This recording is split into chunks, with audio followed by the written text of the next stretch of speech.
We are two couples living together, we all attend the same university. The apartment was originally leased by my girlfriend of about 2 years, Alexis, and our mutual friend Brooke. The apartment is huge and expensive. There was originally supposed to be 3 girls living there, but the last one backed out abruptly. They were planning on moving somewhere cheaper, but they had put a lot of work into the apartment and loved it so much they hated the idea of leaving. I offered to move in when my lease was up in May, so we could split the rent and utilities 3 ways. I was sleeping over often anyways. Both girls were absolutely ecstatic about the idea. Shortly before I moved in, Brooke started dating my best friend Derek. This was cool because now both couples got to hang out with their best friends and all at once. It seemed perfect. Derek began sleeping over a lot, and when his parents sold their house and left in October, he temporarily moved in. We haven't really pushed for him to find a new place because splitting everything 4 ways is helping all of us so much. But again, only Alexis and Brooke are on the lease.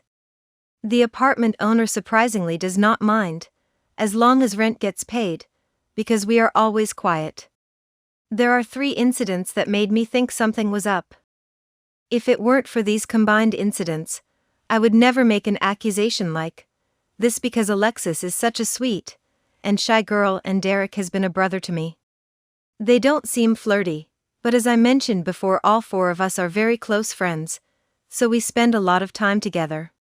MWF Brooke and I have early classes, so we're gone by 8 a.m. Derek and Alexis start in the afternoon, so it's not unusual for them to leave together, though they usually take separate cars. One of these days, I decided to wait for Alexis outside of her class, so I could surprise her with lunch. I watched everyone shuffle out of the class, but Alexis wasn't with them. I texted her asking where she was and she replied, "Just got out of class. Goanna, go home to study." I called her to see if I had just barely missed her or something, and there was no response, which I considered weird because she had just texted me second ago. She didn't answer until much later, which is also unusual for her. She's one of those girls that's often on her phone. I ran into Brooke later in the day, and she mentioned in passing that Derek had stayed homesick, she was going to bring him soup, blah blah. At the time, I didn't think much of it. When I got home later that night, I noticed Alexis' car was in the exact same spot. She usually parks in guest parking because our unit only has 3 spaces. As a result, her car moves a lot. I asked her if she'd gone to class, and she got quiet before sheepishly admitting to skipping, because she felt the professor sucked at explaining things, but she knows I hate when she skips classes, something that's gotten her grades in trouble before, but she recently started doing better. I kissed her and said I trusted her judgment. While I was doing the dishes, she explained how she probably won't skip again, because being bored alone in the house was the worst. I laughed and we went about our business. At night we went to bed, and as I laid there drifting off, it hit me, she shouldn't have been alone, because Derek was homesick, right? She was still up on her phone. So I popped awake and asked her where Derek was today, since Brooke had said he was homesick. She seemed startled by the question, but that may have been from me being half asleep to suddenly wide awake with a random question.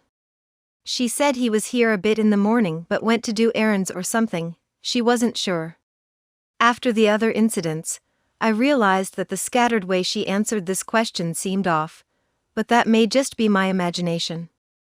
I went to throw some stuff out in the kitchen garbage when I noticed a condom wrapper that was the exact same brand Alexis and I use. It wasn't super visible, sort of tucked behind a cereal box, but the distinctive color caught my eye. Brooke and Derek always use a different brand, free from the University Health Center, while ours are expensive Trojans. It was weird because we usually keep the wrappers in our respective rooms' garbage cans so they never appear in the kitchen. Furthermore, because of exams and general stress, Alexis and I hadn't slept together in a few days. I didn't really dig around for a used condom or anything. I just went back to the room to check if any of ours were missing. I really couldn't tell, because we buy in bulk.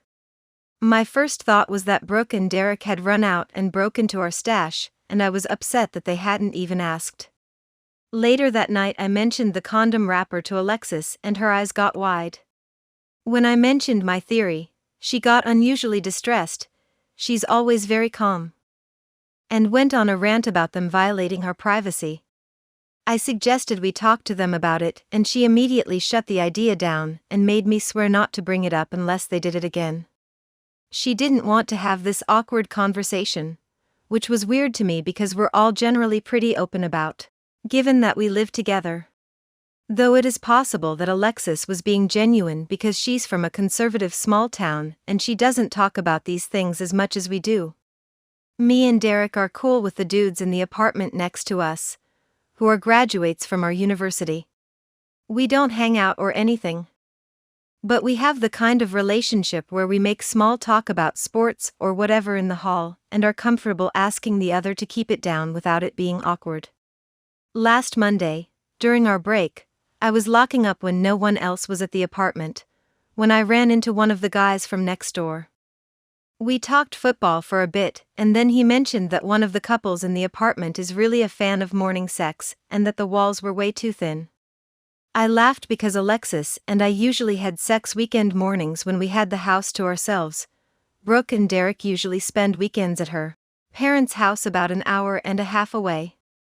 The more I thought about it later in the day, the more I realized we hadn't been having morning sex in about a month. On the weekends it had been more towards the evening or not at all. Did he mean on weekdays? My heart sort of dropped. I kind of want to ask him to elaborate. But the conversation ended and I feel like I missed my chance. Plus, it's a weird thing to ask and I feel like I must be being paranoid. So, there you have it relationships. Am I crazy? Am I looking for signs that aren't there or is something up? And if so, how do I proceed? I don't want to ask her just yet because 1.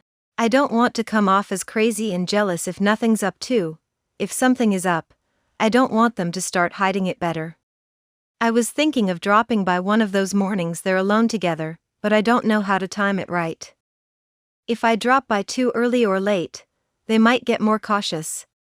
Several ambiguous incidents have led me to suspect my girlfriend and best friend may be sleeping together, but I don't know if I'm imagining things.